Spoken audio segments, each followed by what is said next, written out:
Before we dive in, remember, if you think the story is dark now, wait until you hear what comes next. Hit subscribe, like the video, and drop a comment, because the deeper we go, the more twisted this case becomes. The story begins at 4:13 a.m. on a freezing November morning in the quiet town of Ravenwood, Pennsylvania, a place where the loudest sound at night was usually a dog barking or a passing freight train. But on this particular morning, the silence was shattered by a frantic 911 call from a jogger who claimed he'd found something wrong, very wrong, near an abandoned steel mill on the east side. When officers arrived, their flashlights swept across the frost-covered ground until they landed on it. A car, a silver Honda Civic, parked at an angle as if it had been abandoned in a hurry. The front door was open, the engine still warm, and the headlights were flickering weakly as though struggling to stay alive. But the most disturbing part was in the car. It was what they found 20 feet away, half submerged in the cold, muddy creek that snaked behind the old mill. A woman, early 30s, barefoot, face turned toward the pale sky. No signs of struggle around her except one thing. Her left hand was gripping a torn piece of red fabric so tightly that officers had to pry it loose. And on her wrist, a bracelet engraved with the name Clara Morton. Within minutes, floodlights and police tape surrounded the mill. Crime scene technicians moved with cold precision, but something felt off. This didn't look like a random attack. It looked staged, almost theatrical, placed in a position where someone wanted her to be found. Detective Elias Hart, a man known for solving cases that others couldn't, was called from his home before sunrise. He'd only been awake for 6 minutes when he arrived, still smelling faintly of stale coffee and cigarette smoke. He crouched beside the body and stared at Clara's lifeless face, then at the red fabric in the evidence bag. Whoever did this, he said, wanted to send a message. But to whom? Inside the car, investigators found Clara's purse, her driver's license, her phone, but no sign of forced entry, no defensive wounds, and no blood inside the vehicle. It was as if she had calmly driven herself here, stepped out into the cold, and then, what? Drowned? Collapsed? Or met someone? Her phone was the first real clue. On the lock screen, 12 missed calls from the same number, unknown caller. The call started at 2:04 a.m. and ended at 3:57 a.m., just 16 minutes before she was discovered. Hart's instincts tingled. Someone had been trying desperately to reach her in the hours before she died. Or worse, calling because they knew she wouldn't answer. When the coroner announced that there were no visible signs of trauma, it deepened the mystery. Clara wasn't beaten. She wasn't stabbed. She wasn't shot. Yet she was lying in a frozen creek in the middle of the night. Hart stepped away from the scene, rubbing his forehead. Something gnawed at him. The red fabric, torn, not cut, and her bare feet, her shoes were missing. People don't walk barefoot into the woods in below freezing temperatures. Someone removed them. Someone placed her here. Back at headquarters, they began piecing together Clara Morton's life. She was a school counselor, recently divorced, living alone in a modest apartment downtown. No criminal history, no enemies, no known disputes. By all accounts, she was loved by her students, respected by her colleagues, and described by neighbors as quiet, gentle, didn't bother anyone. But the more they dug, the more inconsistencies appeared. Her neighbor claimed she'd heard Clara arguing with a man the night before. Clara's ex-husband insisted they hadn't spoken in weeks. Clara's best friend said Clara had been acting nervous lately, locking her doors multiple times, jumping whenever her phone buzzed. Then there was a final text message, sent at 1:52 a.m. to her sister. If anything happens to me, it wasn't an accident. Investigators stared at the message for minutes. The timestamp placed it just 12 minutes before the unknown caller started dialing her repeatedly. And then, the most chilling discovery, Clara had left a voicemail on her therapist's phone, recorded at 1:58 a.m. Her voice whispered, cracked with fear, "He found me. I don't know how, but he found me." But who? The next morning, Detective Hart visited Clara's apartment. Everything seemed untouched, no signs of forced entry, no chaos, until Hart opened her bedroom closet. At first glance, it seemed normal. Shoes lined up neatly, clothes arranged by color, a small chest at the bottom. But inside the chest was something that stopped Hart cold. A stack of letters. Dozens of them. all signed by the same initial, Ah. Each letter was a different shade of disturbing, some affectionate, some obsessed, some angry, but all of them contained variations of the same chilling line. You belong to me. You promised, and I always collect what I'm owed. The letters were dated as far back as 7 years. Clara had kept them hidden. Not a single one had been reported. Hart scanned the final letter, dated 3 weeks before Clara's death. I know where you are now. You can't hide anymore. As Hart read the words, that cold, gnawing feeling in his stomach sharpened. Whoever R was, they weren't just a threat. They were closing in. Clara had sensed it. She tried to warn someone, and now she was dead. But when he lifted the false bottom of the chest, he found something even more disturbing. A single photo, printed on glossy paper. Clara was in the frame, mid-step, walking home from work. She looked tired, unaware she was being watched. The photo was taken from a distance, zoomed in, grainy. On the back, written in rushed handwriting, soon. Hart closed the chest slowly. This wasn't just stalking. It was a long-term psychological hunt. Someone who believed Clara was theirs. Someone patient. Someone determined. But then came the moment that changed the trajectory of the entire case. An officer entered the apartment, pale and shaken. Detective, we just traced the unknown caller who kept ringing Clara before she died. Hart braced himself. Who was it? The officer swallowed hard. It was coming from a burner phone registered near Old Ridge Road. We sent a unit. They found a cabin out there, burned to the ground. But in the ashes, they found something else. Hart stared at him. Found what? The officer handed him a charred metal item sealed in an evidence bag, a bracelet. The engraving was still visible. Clara. It was a missing second bracelet, the one she always wore, meaning whoever took it was at that cabin, recently, possibly while Clara was dying. But as Hart turned the evidence bag in his hands, something horrifying hit him. The bracelet wasn't charred on the inside, only the outside, which meant it hadn't been in the fire. Someone placed it there after the cabin burned. A message, a warning, or a signature. Hart looked at his team and said quietly, this wasn't the crime scene. This was a beginning.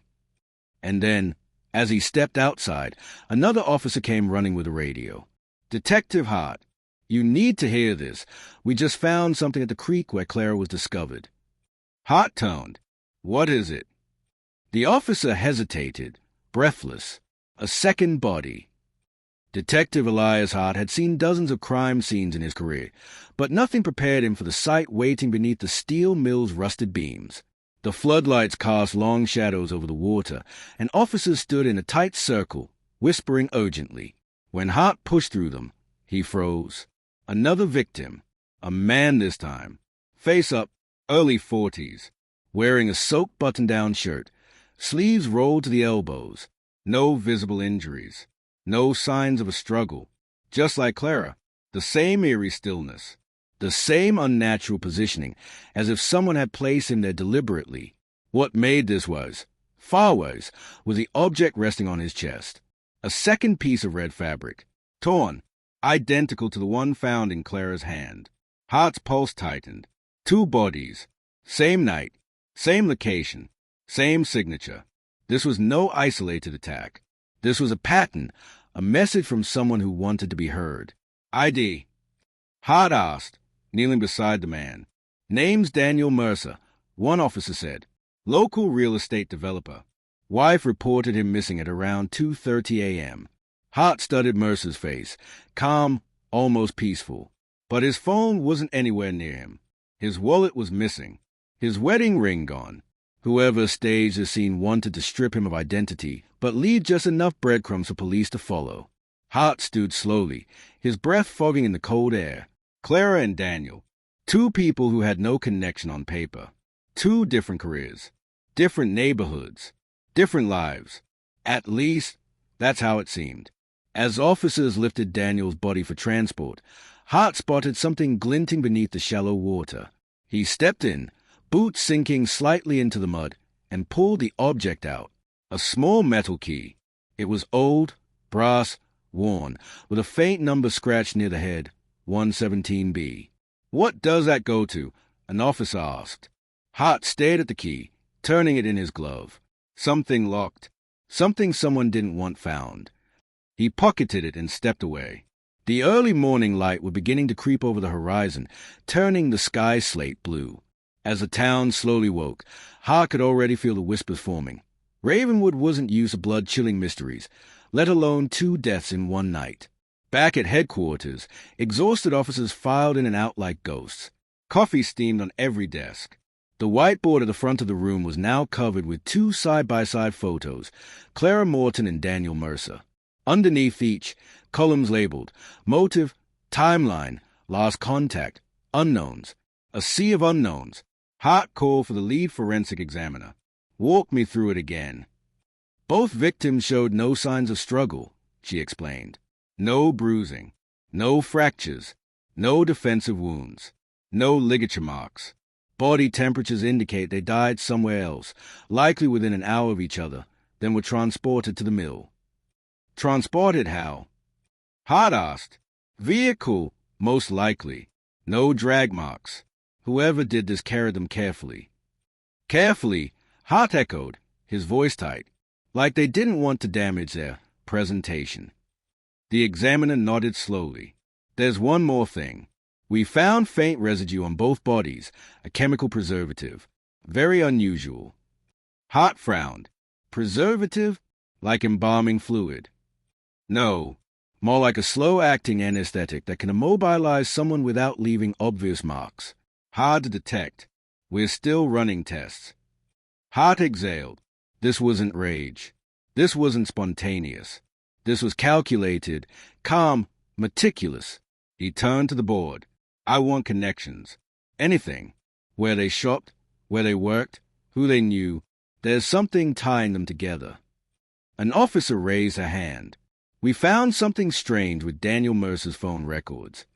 Hart gestured for her to continue. He received a call from the same burner number that dialed Clara repeatedly. Both victims were contacted by the same unknown party on the same night. The room fell silent. "Are we dealing with a single suspect?" someone asked quietly.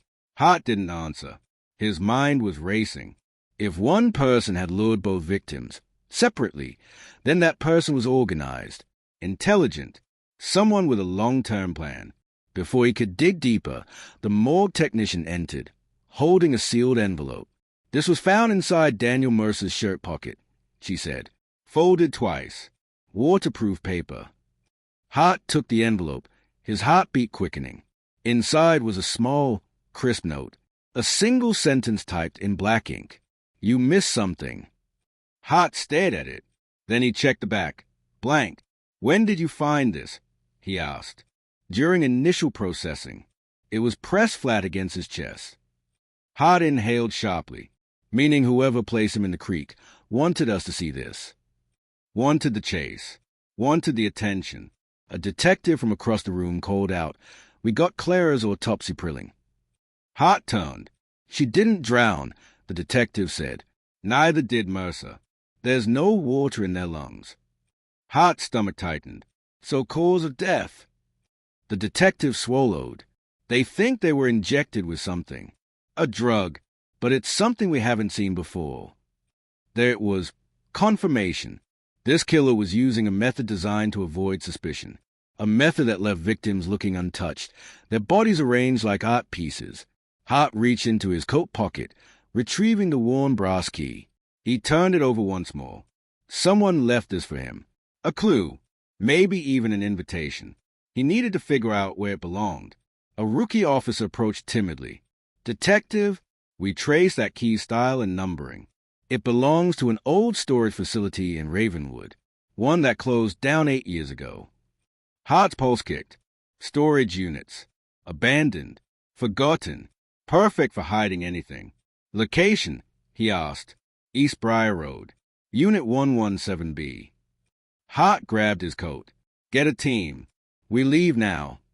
But before he reached the door, his phone buzzed. A text message. Unknown number. He opened it. A single photo. Dark. Grainy. Taken from a distance.